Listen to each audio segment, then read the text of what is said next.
Hi everyone, welcome back to our channel.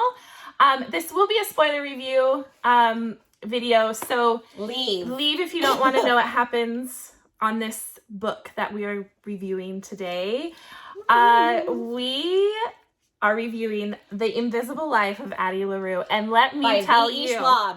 Let me tell you, this book, I adored this book. I loved it. I said on our last video, because we also did a non-spoiler review, and I said, I give it 1,000 stars.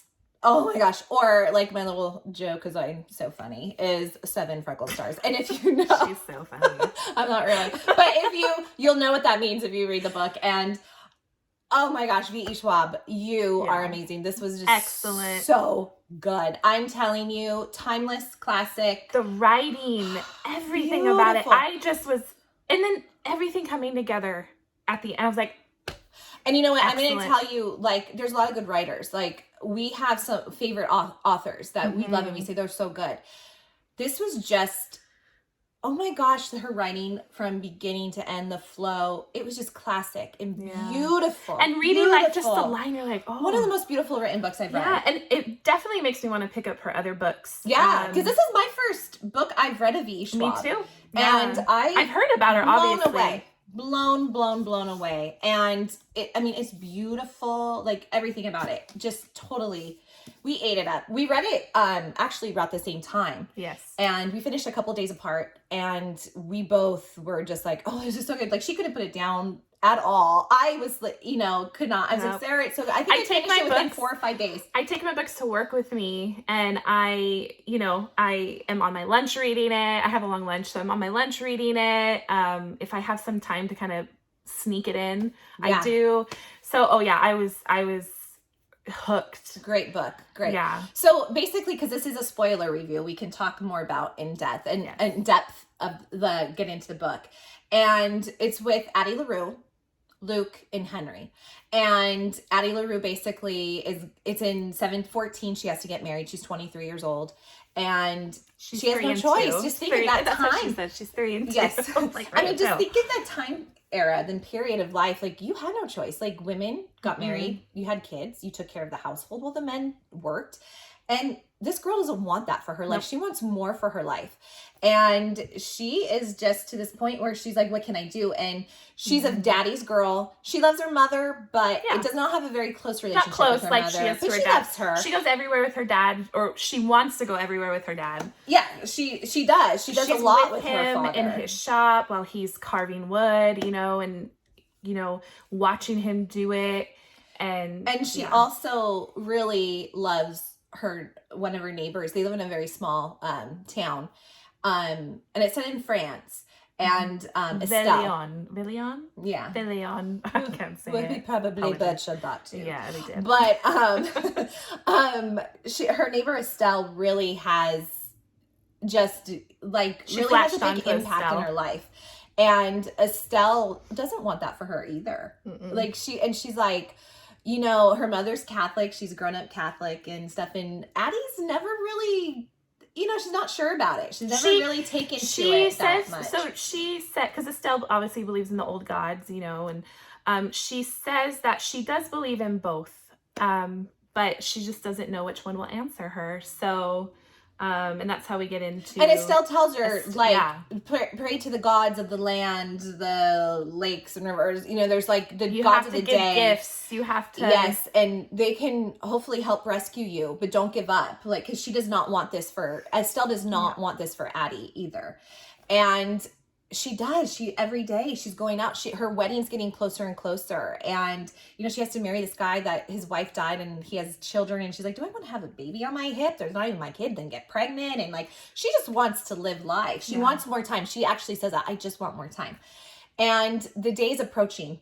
Her wedding is right there. She's getting dressed, everything. And she tells her dad, and her dad is smart. He kind of knows her, and she goes, I'll be right back. I forgot a gift for him. And her mom's like, oh, great. And dad, I think is knows. Estelle knows because she kind of protects her, and she runs off, and it's getting dark. And what does she do? The one thing that Estelle told her, which is one of my favorite quotes of the whole book, is never pray to the gods that answer after dark. And what does she do? She praised him, and here comes our man. Do you call him Luce? I think it's Luc. Luc. I looked up, okay, because they're set in France. That's where they're from. So I put on my phone, it's Luc, and I put on my phone, like, how to say that in French. And it said Luc. So I say Luc. But before I was like, is it Luc? Luc? Yeah. Well, I saw another review. The girl calls her Luc. You know, we all say it in our own head. Like, all these names are so crazy in fantasy. Like, we all make our own names. As you can tell in our last video, we have really a hard time with names, so. And this one's not even that hard. It's Luc. I know. At least Henry and Addie we can pronounce, at least. Yeah. But anyways, and enters, like I said this in our last video, there's something wrong with us. We are so attracted to, like, I'm like, at the time, I'm like, he's like a dark spirit. He's like a devil. And I'm like, oh my God, give me that devil. Like, I like him. And that's awful because I don't really mean that, God. Like, I don't want that. But there was something about him that was just so incredibly, like, alluring. Yeah. And you're like, oh, where? I took it as, I just saw him as a god. So I was like, I don't think he's the devil. Obviously, I said in my last video, Schwab, she says she doesn't see him as a devil. She sees him just as a god. A dark god. And I would say, like, I didn't necessarily see him as a devil. But when you hear he's to the dark, you kind of think, is he a devil? And I'm, like, sitting here like, oh my God, like, I just want to get to and what he does, obviously. He's a mischief maker. I mean, he grants her. So she prays to him. You know, at first he was like, no, because I need something in return. He wants something. And he kind of gave her out, like, just go. Yes. He did. He was like, she just go. offers this ring, right? It was the wooden ring. And he does take it, but he says he wants more. He wants her soul. But what it was that got him was, she said, and this is not verbatim, but she basically said, let me just live she just wanted more time. She didn't clarify how much more time. She just wanted more time. She wanted to live. And she said, and when I'm done, you can have my soul. And I think that's was like, oh, okay. He said done. Like, yeah. And he went and he kissed her and, like, bit her lip and, like, a little blood drew. And he said, done. And then he was gone. Yeah. And then, so this goes 300 years, you guys, and you kind of go back and forth in the story from 2014 to 714 to 730 to 1800. So, like, it goes on. And Luc comes back every year. Usually, every once in a while, there was a different day, but for the most part, their anniversary was the day that they met and made this deal, which is July 29th, 714. Then it's July 29th, 1800, whatever. Yeah. And that's, like, their anniversary. And the thing that where Sarah said where she didn't know and she just said, I wanted more time. And honestly, Luc didn't know either. I think he thought she could only handle this for, a short period of time, like most people can. Well, because I think he knew what he was going to do. He knew exactly what he was going to take away from her, the remembrance. So that's the thing. What happened was Addie didn't know, and why it's called The Invisible Life of Addie LaRue is, what she didn't realize is she wanted to live. She wanted more time. But that means, no, he took away remembrance. Like, no one remembers her. Her father, she went to see him right after this happened, and they were like, we never had a child. Yeah. We don't know who you are. Her family. No one remembers her. And that crushed her. Estelle, who was, like, in a way, kind of like her mother figure, who she really respected. She loves her mom. But Estelle was, like, who she kind of went to, and her father. And to be like, they don't remember you. And that crushed her. She mourned. She really did. And especially her father, and she was so close to him. And I mean, think of it like this. So how it kind of went is, like, as long people would see her, and as long as she stayed there, they would remember her. So as long as Sarah and I are sitting here, they would remember her. But the moment, if I said, like, if I'm Addie, like, I need to go to the restroom, or you get up and leave, and the moment she came back, even if it was like a couple minutes later, they don't remember. They were like, oh, hi, how are you? I'm so-and-so. And so she lived this life of never being remembered. And that ends up being the one thing she wants the most in life, is to be remembered. Because she can't leave any type of mark on this world. Anytime someone would try to take a picture of her. Clothes on her back.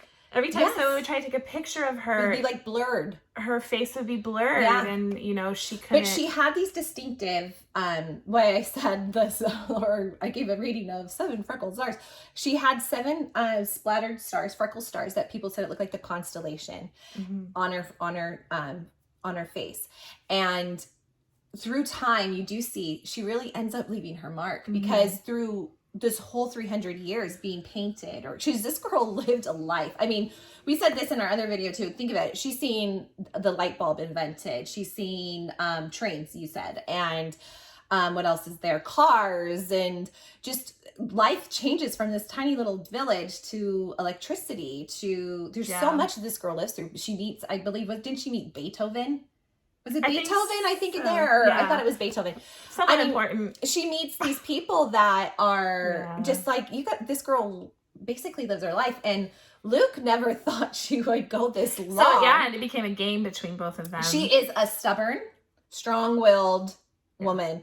And she was not giving him this. She was mad at him that he did this to her. She's mad that he took away like everyone's memory of her. So like there is physical contact. So she would meet someone and have a physical relationship, and they would wake up and the other person would be like, what did I do last night? Like Toby in the beginning, you learned first chapter, you learn about it's in 2014 and she sees Toby. She's known Toby for years, right? And yeah, she still knows him. But every day she has to start has to start over with him, and it's hard for her.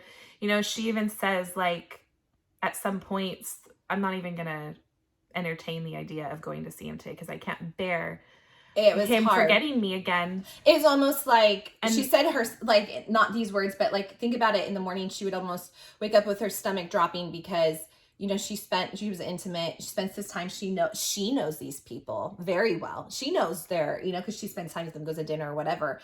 And it just killed her that it was like the whole song and dance again of, hi, I know, I'm she can't say her name. I was gonna say I'm Addie. She can't say her name. She is like erased. She's like invisible. Yeah. She is done. And so it's like she had to name hers. Oh, I'm Eve tonight. I'm so and so tonight. She's Jess because Toby said. Oh yeah, that's right. Toby said, I am waiting to meet the love of my life, and her name is Jess. Jess, yeah. And so to Toby, she always said, "Oh, hi, my name is Jess." And it worked for him every day because that's what he thought of. Yeah, and they wrote a song. She was trying to, they wrote a song together, but it was hard because she will never be remembered for this song. Mm-hmm. And you kind of down in the book, it's kind of like she gets painted to by people, and she really does end up leaving that mark. And and people know because the stars, and people always tell her, you have a timeless look. Like, I feel like I've seen you before somewhere or whatever it may be. And really, this girl was doing what she wanted, except for it was lonely too. And so that's what, with Luc, you got to remember, for 300 years, it's just her and Luc. He's the only one that remembers her. And if you think about it, he knows her more than her father knew her. Yeah. And, Estelle, and she also knows him. And he never thought that was going to happen. And, then enters Henry. We meet Henry at a very early time. And that, the writing's just great. And how this, even Henry, she goes in, she wants to get a book because she does like to read. But you guys remember, she basically keeps with her the things that she can wear on her back. Yeah. She has her ring. Mm-hmm. She has her leather jacket. She just can't get rid of that. Which you find out more about that. There's more in depth. This is a spoiler review, but you can read into that more and why it's significant to her. And, she doesn't have possession. She doesn't have a home. She kind of knows how every time she would try to leave a mark, it would erase away. So say she spilled something, I think on one of the couches of one of the men she knew, she would spill something and she would just sit and watch it disappear. She cannot leave any type of mark on this world. And I think she would rather stain it and leave a mark, she wants him to remember. And Henry enters, she goes to his bookstore and she gets a book, but she doesn't have money for it. And she ends up stealing it, and he sees her, he runs out and kind of like, what are you doing? Yeah. And she's like, she's, which is normal. As long as they see you, they'll remember that part. But she knows once I'm gone, he won't remember or whatever. Yeah. But I can't remember. I think he ends up letting her. He did. He ends up letting her have the book. He's like, who likes that book in Greek anyways? Yeah. No one ever buys it. Yeah. So he just let it go. And she can speak so many languages. Yeah, we find that out. Anyway, so she takes a book and she reads it. And the next day she decides, I'm going to go back and she wants to I'm exchange gonna exchange the book. it. So she thinks, oh, I know how to do this. Like, oh, is there any way I can exchange this book? Like maybe trade you the book for another one. And he remembers her. He goes, are you serious? And she goes, yeah. And he goes, I remember you. She's like, no, you don't. No, you don't. And he's like, yeah, and she's I like, do. No, you don't. And he's like, yes, I do. You stole the book yesterday. And that just, in the book, she just is like flabbergasted. She doesn't even care that she's caught. She's just like, oh I think she's just, I think that was her strong attraction to Henry, was he remembers her. And I kind of knew from that moment, okay, what is there with Henry, with the god of darkness as well? Because I figured that, did you figure that out right away? I figured, okay, he must have done something as well, because no one else remembers her for 300 years. So what did Luc do to get that? The other thing is, you know, I don't know if we said this on our last video or this one, that Luc looks like the man of her dreams. She's always used to sketch who she thought like her ideal man would be, and Luc came to her as that. Henry looks almost identical to it as well, except for he's probably a little more nerdier, I would say, like sweet, the guy who you should always end up with, you know, and that he wears glasses, but that he has the same curly hair, the emerald eyes. And she said that often, like, he reminds me so much of Luc, but a little different. And there's Luc, who's the bad boy version, and then there's Henry, who is the one you probably should be with.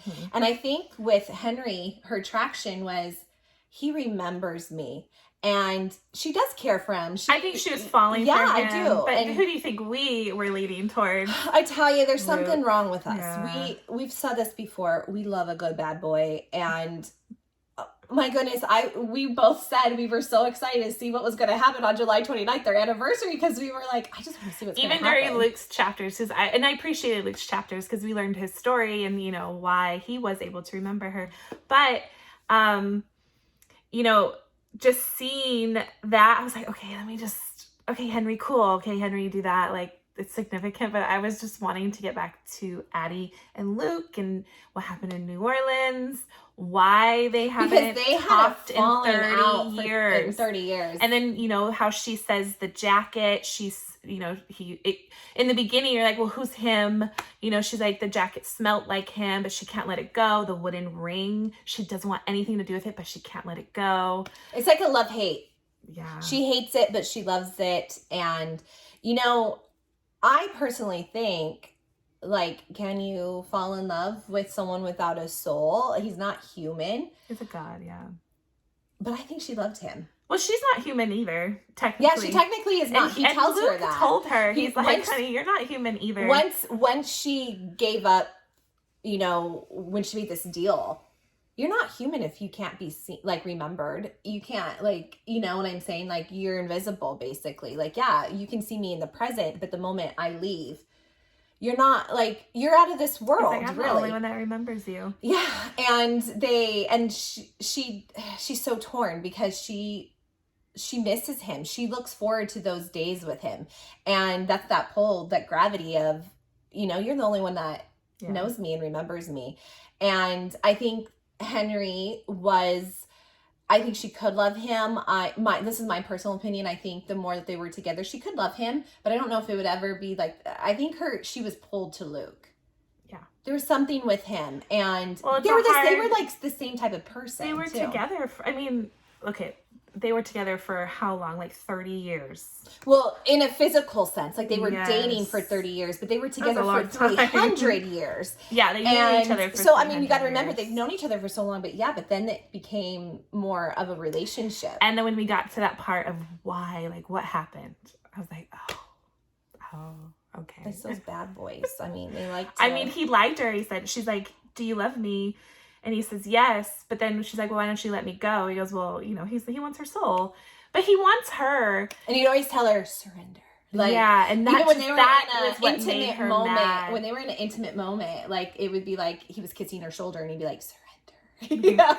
And like, but she's so stubborn. She never would. She never would. And then she even make her mad. And then that's, you know, the fallout obviously is, you know, he even said, and he did say he was lying. I think he was upset with her, But he does say that at the end. Yeah, like, he really says, because he says, no, it's just a tired game that I had to find some way to get your soul. And then she's like, you never loved me. Which is probably true. He probably was I mean, that's who he is. And he was obsessed. He wanted her all to himself. Yeah, the souls are his thing. But I think he realized, he's not he even told her, you know me better than anyone else. He never thought this was going to go on for 300 years. Most of his people, like a year or like maybe 6-7 years until they got where they wanted, accomplished something or whatever they wanted to leave their mark. But this, I mean, and she even says, because we find out Henry also made a deal with the devil, well, of the darkness, the dark god. And devil. I know, I don't know. It's just I know he's supposed to be figure of speech, really. But, you know, we find out that he also makes it. And I knew right away, and it does confirm, like, when he says, do you really think Henry just fell into your life? I figured that right away. I'm like, okay, there's too much coincidence. Like, he looks exactly like Luke. There's just something other than he's like the good boy, he just has glasses and stuff. But I figured, like, and he remembers him, like how you know. But she didn't seem to think that. She thought it was just like, she thought Luke made a mistake. He made a mistake. Luke made a mistake, and he didn't make a mistake. He watches her, like he's basically like, I've been in New York since you've been in New York, you know, like whatever, maybe because she went everywhere. And then we go into Henry's story of how he makes this deal because he breaks up with his girlfriend who he was with for 2 years, and she says, wait. She breaks up with him. Yeah. In the most horrible way. Yes, that's where it breaks his heart. He's like, we've been together 2 years. And when he proposes, she's like, oh, you're just not the one for me. And how hard a guy to get on their knees to propose. Yeah, you've been with me for 2 years and you're just going to say, like, you're not the one and for me. And she says, like, I love you and care for you, but you're just, you know, leaves it open-ended. What does that mean? I'm not perfect enough. I'm not what you want. And that was just gut-wrenching. And it sends him into a deep kind of depression. And he always said growing up, he's always been very sentimental, very sensitive. He said, they say a boy born with a broken heart. Yeah. That's how they always like start it. And he's about to walk off this cliff when Luke reaches out his hand and says, you know. But Luke's not doing it to like. He gotta save him. He does save him. Excuses for Luke. No, he saves him for sure, but he's not saving him to be like, oh, poor guy, let me save you. He's saving him because he wants his soul. Yeah. Like, that's the only reason he's saving him, you know? Yeah. I mean, but then the only twist is he only gets a year. And everyone, what he just wants everyone to love him.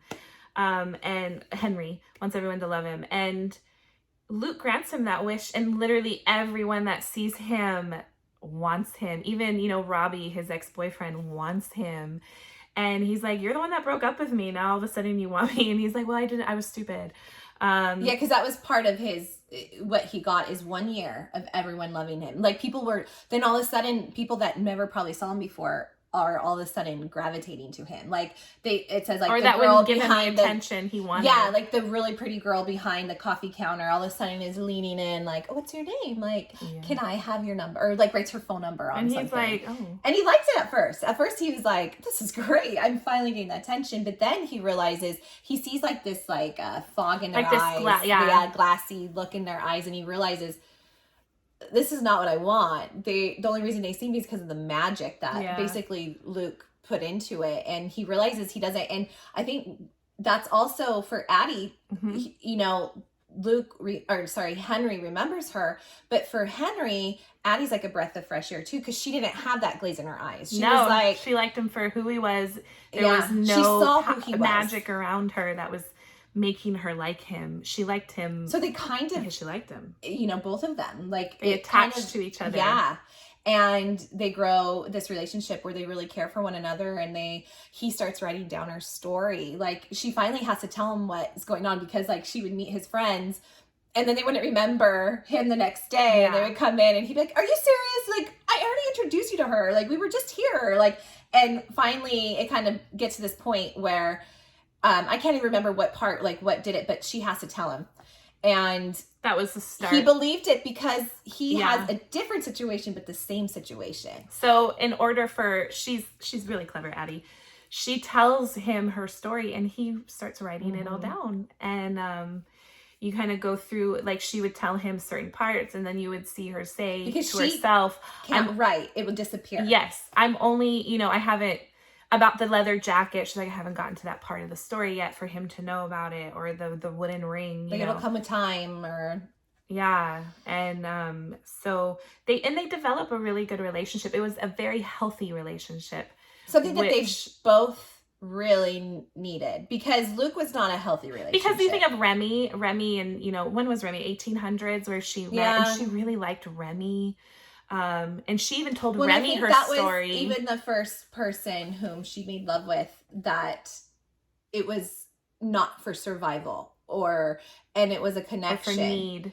And it was heartbreaking that he woke up the next day and he didn't remember her. Mm-hmm. And she would tell them her story. She would tell them her story, but because they couldn't remember, they were just kind of like, what? It didn't matter. Yeah, but Henry remembered, so she can tell his story. And then it just unravels into him, you know, writing this book. It's like a book within a book. And yes, the one thing though that we haven't clarified, we said it, but we didn't clarify, Addie never knew that Henry gave a year. Yes. Like, give me a year and like have people love me. She never knew that until the very end when Luc comes back. Yeah. And she even says, how long did you give? Like, she's like, you weren't stupid, were you? Like, how could you give a year? Well, wasn't Henry's clocks too? Like she had a watch. When she first met, she would even hold it up and it wasn't ticking. And she's like, yeah.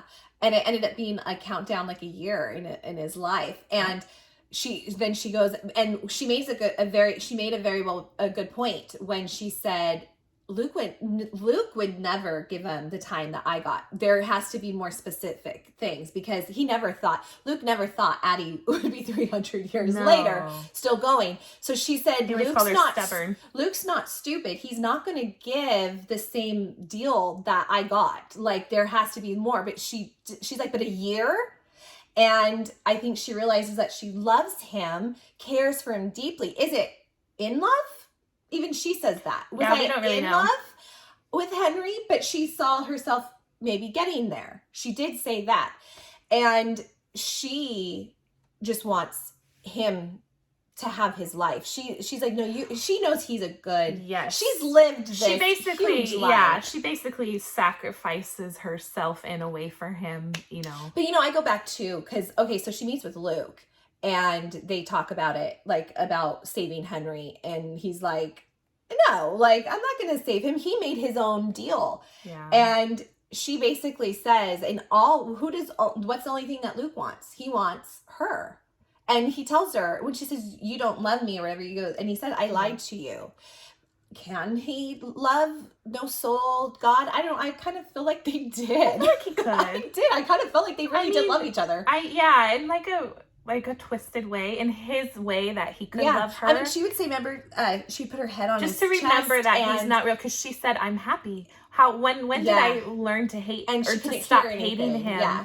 And that was within the 30 years. Yeah, because she hated him for a very long time for taking her life away. It's basically the enemies to lover trope that I'm like, ooh, you know? Yeah. So I think that's what drew us. Them and they fall in love type thing. And anyway, so he basically says, like, she snuck off one night to meet with, like, Luc, in which she did say she was going to meet with Luc one night, and Henry didn't want her to go, and it ended up 5 days later. She was really with him. She thought it was just a night. And then she talks with Henry, and there's, like, Luc said, no, there's nothing I'm going to do. And then finally one night, the days are getting closer. They only had like a month when she found out. When she found out Henry's timeline, there was a month left together. And she was like, a month? That's not enough. Like, he's finally just remembering me and stuff. Anyways, getting closer to the day, I think it was like a week left or a couple of days left. In the middle of the night, Henry says that he felt her stir to get out of bed. And he kind of woke, but she just walked down the hall. And he woke up the next morning. And she was in bed. So I knew right then and there that, okay, she went to see Luc. Did you kind of figure that as well? Yeah, I figured she was going to. Yeah. And so then she goes to Luc, and it comes finding out the very end, that whole day, his last day of living, he's so nervous. He's just like, you count down. I mean, he was genuinely scared, and getting closer and closer, and to the point when they do go up to, basically his soul's going to be taken on top of the roof, right? Yeah. Addie, basically, but we find out really She goes, I have to tell you the end of the story.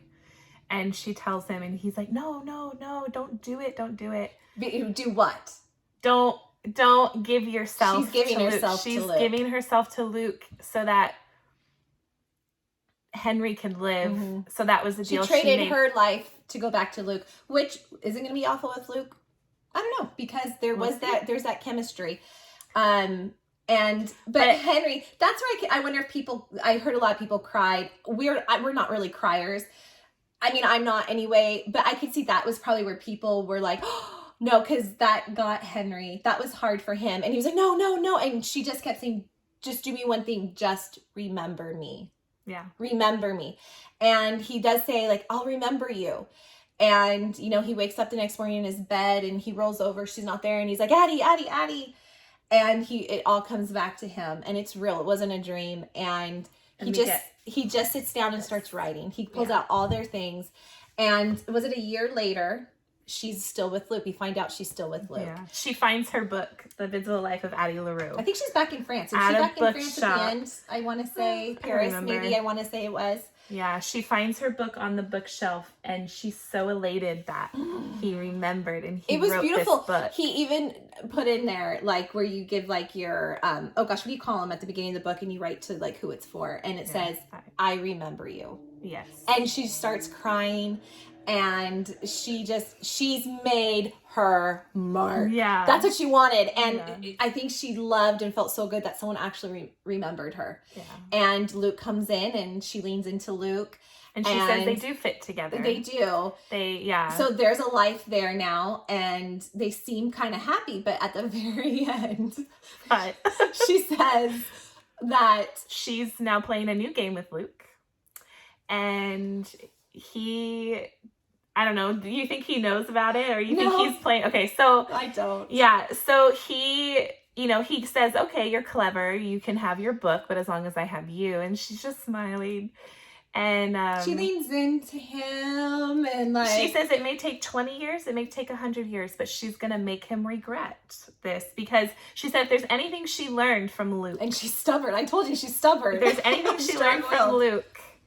Was how to play his game. Was how to be patient and to play his game. And so her goal is to essentially break his heart so she can be free. Because what she said to Luc when she made the deal, the second deal, is she says, you can have me until you're done with me, until you throw me aside. And then he bit her lip again. He's like, done.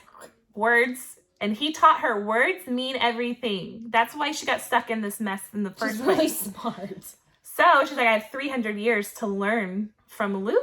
And her goal is that she is going to make him hate her again. She'll make him hate her. And he'll want to cast her aside. But my question is, I don't know, will she live forever still? Like, that's where... This is my thing with the whole thing was, there probably will come a time when, especially those two like to fight, that he'll take her soul.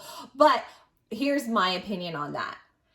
She left it open, like, it's a standalone book. Yeah, I would love to see her. I would love to see her add to it just to see what would happen next.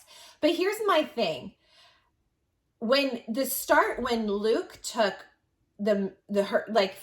took from her basically everything, like everyone remembering her, like a home, a life, parents, she hated him. She hated him for a very, very long time. But she was also drawn to him. He's very alluring. And she says in the book, I don't know when it happened and where, but I found myself that I forgave him. Yes. Could that happen again at the end? These literally an open ending. These two have this pull, and it says that she leans back into him. So that's also telling me they're having a physical relationship. They're still you got, the more you're doing that and having that, you might be a little happy. And two, she always said she missed him regardless of what he did. She did. She says, even I with missed Henry, she you, said she missed and it him. was the truth. But the thing is, if she does do this, if she does break his heart and he does cast her aside, will she still miss him? Will she still want that remembrance? Does she die right away? Does she still live forever? I guess it's just an open ending. But that's why I said I would like to see I'm hoping she writes another one. Like what happens now with those two? Like, come on, I need to know. But with Henry in the end, the last chapter, you don't really I think she was just more. The reason why we say we don't know if she was in love with Henry, if it was just like a love, is she doesn't really talk about it. She just is so excited that he remembered her and she left a mark on the road. That was her excitement. So, and she just says she just wants to be free. That's all she wanted. So, yeah. And she does say, and boy, have I lived a good life. She really did live. And that's all she said. I just want to live. I want more time. I want time. And she realizes she really did. I mean, if you think she's met like famous like composers, you know, seen things that no one else would see, living 300 years, like it's just beautiful, guys. Beautiful. Yeah, we really recommend Bravo, V.E. Schwab. I loved it. I love you. That was fantastic. I'm gonna go pick up her other ones because I haven't read any of the other books. So. I can't wait to read more of her because if it's anything like this, like, and the bookstore when I got the book, the one of the workers told me that he just got it for his girlfriend, and apparently I don't know if this is true because I haven't read any of the other books, but they're kind of parallel worlds, so I'm kind of interested to see and if that's the truth. So yeah, I don't know, I'm just blown away by her. I think great writing. Yes. Beautiful, timeless. I loved it. Oh, gorgeous. So go ahead, get this book. I give it 1,000 stars or 7 freckled stars, whatever you want to say. I could definitely read it again. Fantastic. It will, I'll never get rid of that one. It's good. So anyways, thank you guys for joining us on our spoiler review of The Invisible Life of Addie LaRue. Go ahead and hit subscribe.